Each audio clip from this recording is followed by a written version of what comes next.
എല്ലാവർക്കും ആര്യ സീരിയൽസ് റിവ്യൂയിലേക്ക് സ്വാഗതം. ഈ വീഡിയോ ഇഷ്ടപ്പെടുവാണെങ്കിൽ ഒന്ന് ലൈക്ക് ചെയ്തും സബ്സ്ക്രൈബ് ചെയ്തും ഒന്ന് സപ്പോർട്ട് ചെയ്യണം കേട്ടോ. കൃഷ്ണമോള് അലീനയോട് പറയുവാണ്, അച്ഛൻ ഇനി ഒന്നും നോക്കാനില്ല. അമ്മ തിരിച്ചു വന്ന് അച്ഛനോട് അഹങ്കാരം കാണിച്ചിട്ടുണ്ടെങ്കിൽ പിന്നെ അച്ഛൻ ഒന്നും നോക്കത്തില്ല. അച്ഛന്റെ കൺട്രോള് പോകും. അങ്ങനത്തെ പല സംഭവങ്ങളും ഉണ്ടായിട്ടും അച്ഛൻ പിടിച്ചു നിന്നത് വേറൊന്നും കൊണ്ട് അലീനേച്ചി ഇവിടെ ഉള്ളത് കൊണ്ട് മാത്രമാണ്. ഇതൊക്കെ അച്ഛൻ സഹിച്ചും ക്ഷമിച്ചു നിന്നത് എന്ന് ബബിത പറയുവാണ്. എന്നിട്ട് പറയുവാണ്, അച്ഛന്റെ മനസ്സിൽ ചേച്ചിക്ക് വലിയൊരു സ്ഥാനം തന്നെയുണ്ട്. അതുകൊണ്ട് തന്നെ ചേച്ചിയുടെ മുന്നില് ഒന്നിനും താഴാൻ കഴിയാത്തത് കൊണ്ടാണ് അച്ഛൻ എല്ലാം ക്ഷമിച്ചും പൊറുത്തും പോകുന്നത്. അതേസമയം തന്നെ അലീന പറയുവാണ്, അമ്മ ഇനി ഇങ്ങോട്ടേക്ക് വന്നു കഴിഞ്ഞിട്ട് ഒരു അഹങ്കാരവും കാണിക്കത്തില്ല. അതിനുള്ളൊരു പണി കൊടുത്തിട്ടാണ് ഞാൻ അമ്മയുടെ അടുത്തുനിന്നും ഇങ്ങോട്ടേക്ക് വന്നത്. ഇതിനു വേണ്ടിയിട്ടാണ് ഞാൻ പ്രധാനമായും കൊല്ലപ്പള്ളിയിലേക്ക് പോയത്. ഈ സമയം തന്നെ കൃഷ്ണമോള് ചോദിക്കുവാണ്, ചേച്ചി എന്താ അമ്മയോട് പറഞ്ഞത്? ഈ സമയം തന്നെ അലീന പറയുവാണ്, ഞാൻ അമ്മയോട് ആഗ്രയിൽ ജീവിച്ചിരുന്ന കാര്യമെല്ലാം അമ്മയോട് ഞാൻ പറഞ്ഞിരുന്നു. ഞാൻ ആരാണെന്ന കാര്യം മാത്രം ഞാൻ അമ്മയോട് പറഞ്ഞിട്ടില്ല. അതുകൊണ്ട് തന്നെ അമ്മയുടെ മനസ്സിൽ ചെറിയൊരു പേടി തട്ടിയിട്ടുണ്ട്. അതുകൊണ്ട് തന്നെ അമ്മ ഇനി അഹങ്കാരം ഒന്നും കാണിക്കത്തില്ല എന്നാണ് എന്റെ മനസ്സ് പറയുന്നത്. ഈ സമയം തന്നെ കൃഷ്ണമോള് പറയുവാണ്, എനിക്ക് തോന്നുന്നില്ലേ ചേച്ചി അമ്മയുടെ സ്വഭാവം മാറ്റുമെന്ന്. അമ്മ ഇവിടെ വന്ന് അഹങ്കാരം കാണിച്ചിട്ടുണ്ടെങ്കിൽ അച്ഛൻ എന്തായാലും എല്ലാം തകർന്ന സമയം അലീന പറയുവാണ്, ആരായാലും അവരുടേതായ നിലനിൽപ്പ് പോകാതിരിക്കാൻ അവർ അടങ്ങുമല്ലോ. അതുകൊണ്ട് തന്നെ അമ്മയും അതുപോലെ ആകുമെന്ന് എനിക്ക് തോന്നുന്നേ എന്ന് അലീന പറയുവാണ്. എന്നിട്ട് അലീന പറയുവാണ്, ഏതായാലും നീ കിടക്ക്, കിടന്നിട്ട് നമുക്ക് സംസാരിക്കാന്ന് പറയുന്നുണ്ട്. എന്നിട്ട് രണ്ടുപേരും കിടന്നിട്ട് ലൈറ്റ് ഓഫ് ചെയ്യുന്നുണ്ട്. രണ്ടുപേർക്ക് നല്ല രീതിയിൽ വിഷമമുണ്ട്. മാത്രമല്ല കൃഷ്ണമോള് പറയുവാണ്, എനിക്കും ചേച്ചിയുടെ കൂടെ വരണമായിരുന്നു, നീയും കൂടെ ചേച്ചി കൊണ്ടുപോകൂ. പറ്റത്തില്ല അല്ലേ എന്ന് പറഞ്ഞിട്ട് ഭയങ്കരമായിട്ട് നമ്മളെ കൃഷ്ണമോള് വിഷമപ്പെടുന്നുണ്ട് അലീനയോട്. അതേസമയം അലീന പറയുവാണ്, നീ വിഷമിക്കേണ്ട, ശരീരമല്ലേ പോകുന്നുള്ളൂ, നമ്മുടെ മനസ്സുകളെ ഒഴുത്തു തരുവല്ലേ. കാര്യം നീ ആലോചിച്ചു നോക്ക്, എനിക്ക് എല്ലാവരും ഉണ്ട്, പക്ഷേ ചൂണ്ടിക്കാണിക്കാനാണെങ്കിൽ ആരും തന്നെ ഇല്ല. അല്ലെങ്കിൽ തന്നെ നമ്മൾ ഒരു ദിവസം ഏതോ ഒരു ദിക്കിലേക്ക് അകന്നു പോകേണ്ടവരല്ലേ. എല്ലാവരും ഒരു ദിവസം ഒരുമിക്കുമായിരിക്കുമല്ലേ എന്ന് അലീന ചോദിക്കുവാണ്. രണ്ടുപേർക്കും നല്ല വിഷമാകുന്നുണ്ട്. അലീനയ്ക്കും അതുപോലെ തന്നെ കൃഷ്ണമോൾക്കും നല്ല വിഷമം തോന്നുവാണ്. കൃഷ്ണമോൾ അതിനിടയ്ക്ക് അലീനയെ കെട്ടിപ്പിടിച്ച് കരയുകയൊക്കെ ചെയ്യുന്നുണ്ട്. രണ്ടുപേരും കിടന്ന് സംസാരിച്ചിട്ട് രണ്ടുപേരും ഉറങ്ങുന്നുണ്ട്. ദിവസം രാവിലെ തന്നെ സുനന്ദയുടെ ഭർത്താവ് ഉണ്ടല്ലോ, ചന്ദ്രന്റെ അളിയൻ, അയാള് വരുന്നുണ്ട്. അപ്പോ ഗേറ്റ് പുറത്തു നിന്ന് ലോക്ക് ചെയ്തിരിക്കുവാണ്. ഈ സമയം അങ്ങോട്ടേക്ക് അലീന എത്തുന്നുണ്ട്. ഈ സമയം തന്നെ നമ്മുടെ അലീന കാണുന്നുണ്ട് ഇയാള് ഗേറ്റ് തുറക്കാൻ പോകുന്നത്. അതേസമയം തന്നെ അയാള് ഗേറ്റ് ലോക്ക് ചെയ്തിരിക്കുന്നത് കൊണ്ട് ഫോണിൽ വിളിക്കാൻ പോകുമ്പോ അതേസമയം ആ ഗേറ്റിന്റെ അടുത്തേക്ക് നമ്മുടെ അലീന എത്തുന്നുണ്ട്. അതേസമയം അലീനയ്ക്ക് ആളെ മനസ്സിലായിട്ടില്ല. അതുകൊണ്ട് തന്നെ ആരാന്ന് ചോദിക്കുവാണ്. അദ്ദേഹം അങ്ങനെ വീട്ടിലേക്കൊന്നും വരാറില്ല. അതുകൊണ്ട് തന്നെ നമ്മുടെ അലീനയ്ക്ക് മനസ്സിലാകുന്നില്ല. ആ വ്യക്തി നമ്മുടെ അലീനയ്ക്ക് പരിചയപ്പെടുത്തി കൊടുക്കുവാണ്, സുനന്ദയുടെ ഭർത്താവാണ് ഞാൻ. ഈ സമയം തന്നെ അലീന ചോദിക്കുവാണ്, അനന്തൻ സാറല്ലേ എന്ന്. സമയം അദ്ദേഹം പറയുവാണ്, ആ ആണ്. പിന്നെ പറയുവാണ്, ആ എനിക്കറിയാം. ആ വ്യക്തി പറയുവാണ്, എനിക്ക് ഗേറ്റ് ഒന്ന് തുറന്നു തന്നാലേ അകത്തേക്ക് കയറി വരാൻ പറ്റത്തുള്ളൂ എന്ന്. അതേസമയം അലീന പറയുവാണ്, ആ ഞാൻ ഇപ്പൊ തന്നെ തുറന്നു തരാമെന്ന്. അതേസമയം തന്നെ അലീന പെട്ടെന്ന് തന്നെ ഗേറ്റ് ഒക്കെ തുറന്നു കൊടുക്കുവാണ്. അതേസമയം അദ്ദേഹം അകത്തേക്ക് കയറി വന്നിട്ട് വണ്ടി അവിടെ ഇട്ടിട്ട് പുറത്തേക്ക് ഇറങ്ങി വരുന്നുണ്ട്. അലീനയുമായിട്ട് വീട്ടിനകത്തേക്ക് കയറി വരുന്നുണ്ട്. അതേസമയം അനന്തൻ ചോദിക്കുവാണ്, ഇവിടെ ആരും എണീറ്റ ലക്ഷണമൊന്നും ഇല്ലല്ലോ. അലീന പറയുവാണ്, എണീറ്റതിന്റെ തെളിവല്ലേ ഞാനെന്ന്. അതേസമയം അനന്തം പറയുവാണ്, ആ അതൊരു നല്ല മറുപടിയാണല്ലോ. മാത്രമല്ല അതിനുശേഷം ചോദിക്കുകയാണ്, ബാലചന്ദ്രന്റെ റൂം അതല്ലേ എന്ന്. അതേസമയം തന്നെ അലീന പറയുവാണ്, അവിടെയല്ല, മുകളിലത്തെ മുറിയിലാണെന്ന് പറയുന്നുണ്ട്. അതേസമയം അലീന ചോദിക്കുവാണ്, ഇങ്ങോട്ടേക്ക് വന്നിട്ട് കുറെ ദിവസമായല്ലേ? അനന്തം പറയുവാണ്, തിരക്ക് കൊണ്ടാണ് ഇങ്ങോട്ടേക്കൊന്നും വരാത്തത്. എന്തായാലും ഞാനൊന്ന് ബാലചന്ദ്രനെ കണ്ടിട്ട് വരാമെന്ന് അനന്തൻ പറയുവാണ് അലീനയോട്. അതേസമയം അനന്തനോട് അലീന ചോദിക്കുവാണ്, ചായ കുടിക്കുമല്ലേ? ചായ കുടിക്കുമല്ലോ അല്ലെ എന്ന് ചോദിക്കുമ്പോ അനന്തം പറയുവാണ്, ആരാ ചായ കുടിക്കാത്തത് എന്ന് കളിക്ക് ചോദിച്ചിട്ട് അനന്തൻ ബാലചന്ദ്രന്റെ മുറിയിലേക്ക് പോകുവാണ്. അതിനുശേഷം അനന്തൻ നമ്മുടെ ബാലചന്ദ്രന്റെ മുറിയിൽ വന്ന് തട്ടുന്നുണ്ട്.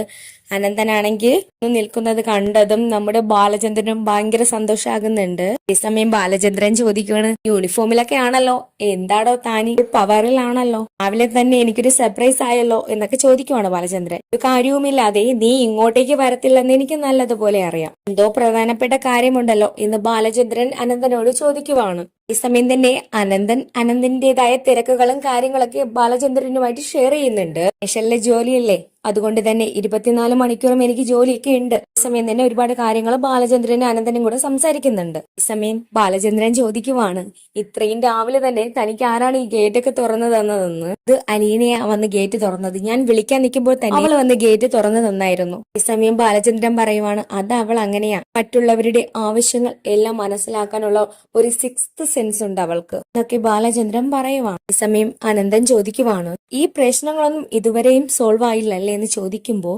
ബാലചന്ദ്രൻ പറയുവാണ്, അലീനയുടെ പ്രശ്നം സോൾവ് ചെയ്യാൻ എളുപ്പമാണ്, പക്ഷേ വൈജയന്തിയുടെ പ്രശ്നമാണ് സോൾവ് ചെയ്യാൻ പറ്റാത്തതെന്ന്. അതുകൊണ്ടാ തട്ടിയും തടഞ്ഞൊക്കെ ഈ പ്രശ്നം ഇങ്ങനെ നിൽക്കുന്നത്. അതേസമയം തന്നെ അനന്തം പറയുവാണ്, ഇവിടത്തെ കാര്യങ്ങളൊക്കെ ഞാൻ അറിയാറുണ്ട്, ഇടയ്ക്കൊക്കെ ഗോവർദ്ധനെ വിളിക്കും, അങ്ങനെ കാര്യങ്ങളൊക്കെ അറിയാറുണ്ട്. പിന്നെ സുനന്ദയും സുലോചനയും തമ്മിൽ എന്നും വിളിയുണ്ടല്ലോ. അതേസമയം തന്നെ ബാലചന്ദ്രൻ ചോദിക്കുവാണ്, താൻ എന്താടോ ഇങ്ങനെ, താൻ എന്റെ അളിയനല്ലേടോ എന്നൊക്കെ ചോദിക്കുവാണ് ബാലചന്ദ്രൻ. താൻ എപ്പോഴും തിരക്കിലാണ് എന്ന് അനന്തം പറയുവാണ്. ചിലപ്പോ ലീവ് ഉള്ളപ്പോൾ ഒന്ന് കൂടും എന്നൊക്കെ പറയുവാണ്. അമ്മയും തന്നെ ബാലചന്ദ്രൻ പറയുവാണ്, കേരളക്കരയിലാണോ കൂട്ട് കിട്ടാൻ പാട്, തന്റെ കരളിനെ സേഫ് ആയിട്ട് വെക്കണം എന്നൊക്കെ പറയുന്നുണ്ട് ബാലചന്ദ്രൻ. അതേസമയം അനന്തം പറയുവാണ്, ഇപ്പൊ അങ്ങനെയൊന്നുമില്ല, ഇപ്പൊ കുറച്ചുകൊണ്ട് വരവാണ് എന്ന് പറയുന്നുണ്ട്. ഈ സമയം തന്നെ ട്രാൻസ്ഫർ ആയ കാര്യങ്ങളൊക്കെ പറയുന്നുണ്ട്. ഈ സമയം ബാലചന്ദ്രൻ ചോദിക്കണം, പണിഷ്മെന്റ് ട്രാൻസ്ഫർ ആണോ? ഈ സമയം അനന്തൻ ചോദിക്കുവാണ്, എന്താടോ ഞാൻ അത്രയ്ക്ക് മോശക്കാരനാണോ? അങ്ങനെയല്ല, ചില രാഷ്ട്രീയക്കാർ അവരുടെ കാര്യങ്ങളൊക്കെ നടക്കാൻ വേണ്ടി പണിഷ്മെന്റ് ട്രാൻസ്ഫർ ആക്കുമല്ലോ, അതുകൊണ്ട് ചോദിച്ചതാണെന്ന് പറയുന്നുണ്ട്.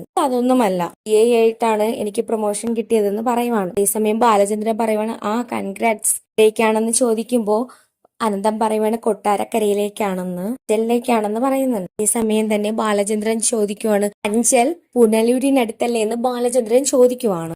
അങ്ങനെയെന്നാ തോന്നുന്നേ, കൊല്ലം ജില്ലയിലാണ്, ഞാൻ ആ പ്രദേശത്തൊന്നും വർക്ക് ചെയ്യാത്തോണ്ട് എനിക്ക് അറിയത്തില്ല എന്ന് പറയുന്നുണ്ട്. അനന്തനും ബാലചന്ദ്രൻ ഇങ്ങനെ സംസാരിച്ചുകൊണ്ട് നിൽക്കുമ്പോ അങ്ങോട്ടേക്ക് നമ്മുടെ അലീന എത്തുന്നുണ്ട്. ബാലചന്ദ്രൻ ആ സമയത്ത് പറയുവാണ്, ആ ചായ വന്നല്ലോ എന്ന് ആദ്യം തന്നെ അനന്തന് കൊടുക്കാൻ വേണ്ടി പറയുന്നുണ്ട്. ഈ സമയം തന്നെ അനന്തൻ പ്രൊമോഷൻ ട്രാൻസ്ഫറിനെ കുറിച്ച് പറയുമ്പോൾ അലീനയും കൺഗ്രാറ്റുലേഷൻ പറയുന്നുണ്ട് അനന്തനോട്. സമയം അലീന പറയുവാണ്, എന്നോട് പറഞ്ഞില്ലല്ലോ സാർ എന്ന് പറയുമ്പോ നമ്മുടെ അനന്തം പറയുവാന്, ഈ സാറ് വിളി എനിക്ക് ഇഷ്ടമല്ലേ, എന്നെ ഇവിടുത്തെ കുട്ടികളെല്ലാം അങ്കിളെന്നാ വിളിക്കുന്നേ.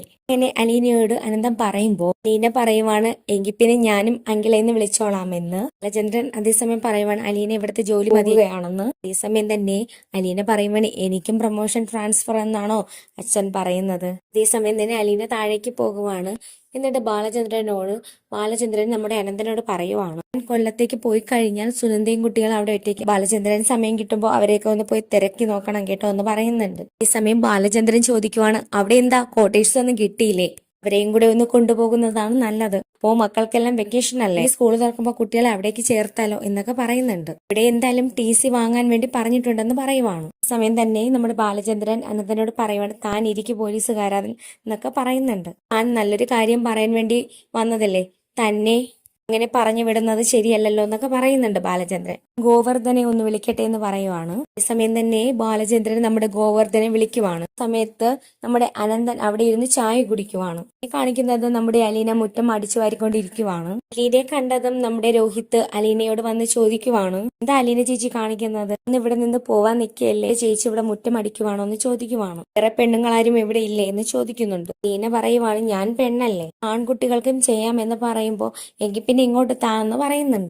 ചൂല് വാങ്ങിക്കുന്നുണ്ട്. എന്നിട്ട് സമയം തന്നെ അലീന പറയുവാണ്, ഞാൻ തന്നെ ഇത് ചെയ്തോളാം എന്ന്. സമയം തന്നെ അലീന പറയുവാണ്, എന്റെ വീട്, എന്റെ മുറ്റം, എനിക്ക് ഇന്നത്തോടെ ഇതെല്ലാം നഷ്ടപ്പെടുകയല്ലേ. അതേസമയം തന്നെ രോഹിത് ചോദിക്കുവാണ്, അതൊക്കെ സ്വയമേ വരുത്തി വെച്ചതല്ലേ, പിന്നെന്തിനാ ഇപ്പൊ ഇങ്ങനെ പറയുന്നത്. ശേഷം അലീന പറയുവാണ്, എന്തായാലും ഞാൻ മുറ്റം അടിച്ചു വരാമെന്ന്. അതിനുശേഷം നമ്മുടെ രോഹിത് അകത്തേക്ക് കയറി പോകുന്നുണ്ട്. അതിനുശേഷം കൃഷ്ണമോള് അലീനയെ കിച്ചണിൽ കാണാനില്ലാത്തത് കൊണ്ട് ഇതയോട് ചോദിക്കുവാണ്, ചേച്ചി കണ്ടോ എന്ന് ചോദിക്കും. സമയം ബബിത പറയുവാണ്, ഞാൻ കണ്ടില്ല, ഞാനിപ്പോ എണീറ്റ് വരുന്നതേ ഉള്ളൂ എന്ന്. ഞാനും കണ്ടില്ല, അടുക്കളയിലൊന്നും ചേച്ചിയെ കാണാനോ എന്ന് അവര് പറയുവാണ്. കാണോ എന്ന് ചോദിക്കുമ്പോ ബബിത പറയുവാണ്, നമ്മളോട് പറയാതെ പോകുമോ അങ്ങനെ, ഇത്രയും രാവിലെ തന്നെ അലീന ചേച്ചി പോകുവോ. അതേസമയം രോഹിത് അങ്ങോട്ടേക്ക് വന്നിട്ട് പറയുവാണ്, അവര് രോഹിത്തിനോട് ചോദിക്കുവാണ്, അലീന ചേച്ചി കണ്ടോന്ന്. ആ സമയം രോഹിത്ത് പറയുവാണ്, അലീന ചേച്ചി മുറ്റം അടിച്ചു വരിക്കൊണ്ടിരിക്കുവാണ്. സമയം അവര് ചോദിക്കുവാണ്, പോകാനുള്ള ആളല്ലേ, എന്നിട്ടാണോ മുറ്റം അടിച്ചോണ്ട് നിൽക്കുന്നത്, എന്തിന്റെ സുഖിയുടെ അലീന ചേച്ചിക്ക് ഞാൻ കാണിച്ചു കൊടുക്കാം എന്ന് പറഞ്ഞിട്ട് നമ്മുടെ ബബിത അങ്ങോട്ടേക്ക് പോകുന്നുണ്ട്. ഈ സമയം തന്നെ കൃഷ്ണമോള് രോഹിത്തിനോട് ചോദിക്കുകയാണ്, രാവിലെ തന്നെ ഇതാരാ വന്നതെന്ന്. അത് അനന്തൻ അങ്കിളാ. അലീന ചേച്ചി പോകുന്നത് അറിഞ്ഞിട്ട് ഇങ്ങോട്ടേക്ക് വന്നതാണോ എന്ന് കൃഷ്ണമോള് ചോദിക്കുമ്പോ സമയം രോഹിത് പറയുന്നു, അദ്ദേഹം അദ്ദേഹം വേറൊരു ടൈപ്പ് അല്ലേ. ഈ സമയം തന്നെ അലീനയുടെ അടുത്തേക്ക് ചെന്നിട്ട് ബബിത ചോദിക്കുവാണ്, ഇതായി കാണിക്കുന്നത് ചേച്ചി ഇനി ഇവിടത്തെ ജോലിയൊന്നും ചെയ്യണ്ട, ചേച്ചിയുടെ ജോലി കഴിഞ്ഞു, ഇവിടത്തെ കുളത്തുപുഴയിൽ പോയിട്ട് ചേച്ചി മുറ്റം അടിച്ചാൽ മതി എന്ന് പറയുന്നുണ്ട് ബബിത. അതേസമയം അലീന പറയുവാണ്, നിനക്കറിയാമോ ഞാൻ അവിടെ പോയി മുറ്റം അടിച്ചു വരുമെന്ന്. അതേസമയം ബബിത പറയുവാണ്, എനിക്കറിയത്തൊന്നുമില്ല, പക്ഷെ എനിക്കറിയാം ഇവിടത്തെ ജോലി ഇന്നത്തോടെ കഴിഞ്ഞുവെന്ന്. സമയം തന്നെ ബബിത പറയുവാണ്, ഇവിടത്തെ കാര്യങ്ങളൊക്കെ ഞങ്ങൾ നോക്കിക്കോളാം എന്ന് പറയുന്നുണ്ട്. എന്ന് പറഞ്ഞിട്ട് ബബിത ആ ചൂല് വാങ്ങിയിട്ട് മുറ്റം അടിക്കുവാണ്. ഈ സമയം തന്നെ അലീനയ്ക്ക് അത് വിഷമാകുന്നുണ്ട്. ഈ സമയം ബബിത അലീനയോട് പറയുന്നുണ്ട്, പോകാനുള്ള കാര്യങ്ങളെല്ലാം ചെയ്യാൻ പറയുന്നുണ്ട് ബബിത. ഇങ്ങനെ അലീന അകത്തേക്ക് കയറി ചെല്ലുമ്പോ ചോദിക്കുവാണ്, അടിച്ചവര് കഴിഞ്ഞോ ഒന്ന്. അതേസമയം അലീന പറയുവാണ്, അപ്പോ നീയാണല്ലേ ബബിത ഇളക്കി വിട്ടത്. സമയം രോഹിത് പറയുവാണ്, ആ അതെ, ചെവി ഞാൻ പൊന്നാക്കുമിട എന്ന് പറഞ്ഞിട്ട് അലീന അങ്ങോട്ടേക്ക് അടുക്കളയിലേക്ക് പോകുന്നുണ്ട്. അതേസമയം തന്നെ കൃഷ്ണമോളി ചോദിക്കുവാണ്, നീ എങ്ങോട്ടാ പോകുന്നതെന്ന്.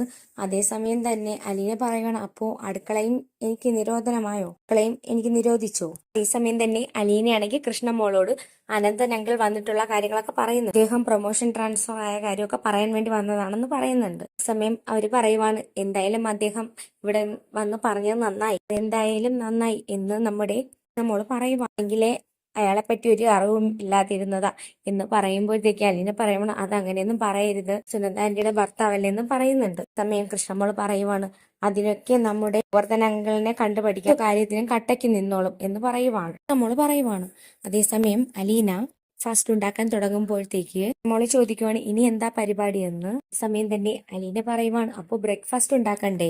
ഈ സമയം തന്നെ കൃഷ്ണമോള് പറയുവാണ്, വേണ്ടാന്ന്. അലീന പറയുവാണ്, എന്താ ഇവിടെ ആർക്കും ബ്രേക്ക്ഫാസ്റ്റ് ഒന്നും വേണ്ടേ. അപ്പോ അങ്ങനെ ചോദിക്കുമ്പോ കൃഷ്ണമോള് പറയുവാണ്, അതൊക്കെ ഞാനും ബബിതേച്ചും ചെയ്തോളാമെന്ന്. അപ്പൊ ചേച്ചി ഇവിടെ ഒന്നും ചെയ്യണ്ട എന്നാണ് കൃഷ്ണമോള് പറയുന്നത്. മോള് പറയുവാണ്, ചേച്ചിക്ക് എന്തായാലും പോകാനുള്ളതല്ലേ, ചെയ്യാനോ കുളിക്കാനോ ഉണ്ടെങ്കിൽ അതൊക്കെ ചെയ്താൽ മതി ചേച്ചി, ഇപ്പോ ഇവിടത്തെ കാര്യങ്ങളൊന്നും ചേച്ചി നോക്കണ്ട. മോളിങ്ങനെ പറയുമ്പോഴത്തേക്ക് അലീനയ്ക്ക് അത് ഭയങ്കര വിഷമാകുന്നുണ്ട്. ഈ സമയം തന്നെ അലീന ചോദിക്കുവാണ്, എന്നെ ഒഴിവാക്കുന്നതാണല്ലേ. ഈ സമയം തന്നെ കൃഷ്ണമോള് പറയുവാണ്, ആരാരെയാ ഇട്ടേച്ചു പോകുന്നതെന്ന് അറിയാമെന്ന്. അതുകൊണ്ട് തന്നെ ഇനി ചേച്ചി ഇവിടുത്തെ കാര്യങ്ങളൊന്നും നോക്കണ്ട, ഇവിടുത്തെ കാര്യങ്ങളെല്ലാം ഞാനും ബബിതേച്ചിയും കൂടെ നോക്കിക്കോളാന്ന് പറയുന്നുണ്ട്. ഇനി കൃഷ്ണമോള് പറയുന്നത് കേൾക്കുമ്പോൾ നമ്മുടെ അലീനയ്ക്ക് ഭയങ്കര വിഷമം തോന്നുന്നുണ്ട്.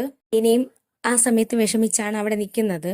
സങ്കടമായിട്ടാണ് നമ്മുടെ കൃഷ്ണമോൾ മാലിനിയോട് അങ്ങനെയൊക്കെ സംസാരിക്കുന്നത്. കാണിക്കുന്നത് നമ്മുടെ അനന്തൻ പോകാനായിട്ട് ഇറങ്ങുന്നുണ്ട്. ബാലചന്ദ്രൻ ആ സമയത്ത് പറയുവാണ്, ഇന്നൊരു യാത്ര ഉള്ളത് കൊണ്ടാണ് എനിക്ക് തന്നോടൊപ്പം വരാൻ കഴിയാത്തത്, എങ്കിൽ ഞാനും കൂടെ വന്നേനെ എന്ന് ബാലചന്ദ്രൻ പറയുവാണ്. ബാലചന്ദ്രൻ അങ്ങനെ പറയുമ്പോഴത്തേക്ക് നമ്മുടെ പറയുവാണ്, അത് സാരമില്ല, ഗോവർദ്ധൻ വരുന്നുണ്ടല്ലോ, എന്തായാലും നിങ്ങളുടെ യാത്ര നടക്കട്ടെ എന്ന് പറയുന്നുണ്ട്. പിന്നീട് അനന്തൻ അവിടെ നിന്ന് പോകുവാണ്. അതേ ഞാൻ വിളിച്ചേക്കാം എന്ന് പറഞ്ഞേക്ക് എന്ന് ബാലചന്ദ്രൻ അനന്തനോട് പറയുവാണ്. അതിനുശേഷം അദ്ദേഹം യാത്ര പറഞ്ഞു പോകുന്നുണ്ട്. ബാലചന്ദ്രനാണെങ്കിൽ അനന്തൻ പോകുന്നത് നോക്കി കുറച്ചു സമയം അവിടെ തന്നെ നിൽക്കുവാണ്. അതിനുശേഷം അലീനയാണ് കാണിക്കുന്നത്. അലീനയാണെങ്കിൽ കുളിയെല്ലാം കഴിഞ്ഞ് റൂമിലേക്ക് വന്നതാണ്. അലീനയ്ക്ക് ധരിക്കാനുള്ള സാരിയും ആഭരണങ്ങളെല്ലാം എടുത്തു വെച്ചിട്ടുണ്ട്. ഒക്കെ കണ്ടിട്ട് നമ്മുടെ അലീനയ്ക്ക് ഭയങ്കര സങ്കടമാകുന്നുണ്ട്. അലീനയുടെ പെട്ടിയുടെ മുന്നിൽ തന്നെയാണ് ആ സാരിയും സ്വർണങ്ങളും വെച്ചിരുന്നത്. പിന്നെ അലീനയാണെങ്കിൽ ആ സാരിയും സ്വർണങ്ങളും കണ്ട് സങ്കടപ്പെട്ട് നിൽക്കുവാണ്. സാരിയും ആഭരണങ്ങളും ഇങ്ങനെ കയ്യിൽ പിടിച്ചിട്ട് നോക്കി കരയുവാണ്. കുറച്ചു നേരം സങ്കടപ്പെട്ട് നിൽക്കുവാണ് അലീന. അതിനുശേഷം